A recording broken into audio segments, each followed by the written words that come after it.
আচ্ছা,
আমি যে আমার গার্লফ্রেন্ডকে একটা গিফট করলাম তার জন্মদিনে, সেটা তার পছন্দ হলো কি হলো না, কই একবার তো আমার জানালো না। তুমি একবারে তোর ঠাকুরদার মতোই হয়েছি। কেন কেন ঠাকুরদা বুঝি জন্মদিনে তোমাকে এভাবে ফুল দিত? তোর কি আর ফুলদামের শখ ছিল না? তাহলে সে আমার ছিল একটা লাল বেনারসি। আচ্ছা আচ্ছা।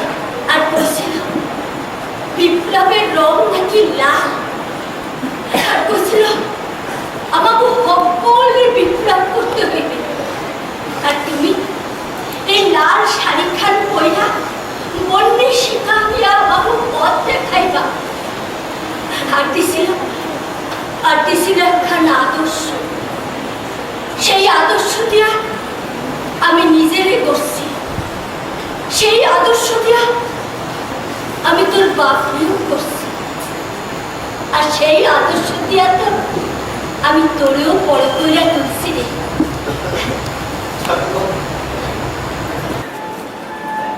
আমার সিন্দুর পরা ছিল আকবরী সোনার মুখ। আমার ঘর ভরা ছিল মেহগিনি কাঠের আসবাব। আর বাবা আমার সময় আমি যে এদিকে পাইতেছি ওইটা টিক টিক শব্দ শুনলে আমার মনে হইতো আমি যেন আমার পূর্বপুরুষের পদধ্বনি শুনতে পাইতেছি। ওইটার রং রং আওয়াজ শুনলে আমার মনে হইতো আমার পূর্বপুরুষদের হইতাছে বেলা যে হইয়া যায়, আগাইয়া চলো। বাবা তোমরা বিশ্বাস করো, আমি পিছে দেখতে পাইতেছি না। আমার জানলা দিয়ে